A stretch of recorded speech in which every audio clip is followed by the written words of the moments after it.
বাছা মোর কোলা করে ফেলে শুনিয়া আসলুম বাছা মই পালং মরদু ভাগ্যে না কাল পালং মই মাগো তোর দেখো চন্দ্রমুখ মাগো মই তোর মা হয়। কি বললে? হ্যাঁ মা। তুমি আমার মা? হ্যাঁ আজো ও তোর মা। তাহলে এখানে কেমন করে আসলে বলো?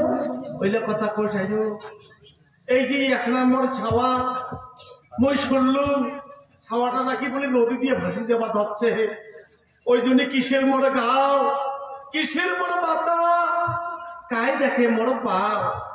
হ্যাঁ আমরা রাজরানী মাতো স্ত্রী বিনে পুরুষে নাই দেখে মোড়ে এক পাও আজ সবার শোকতে কিসের মোড়ে গাও কিসের মোড় মাতা।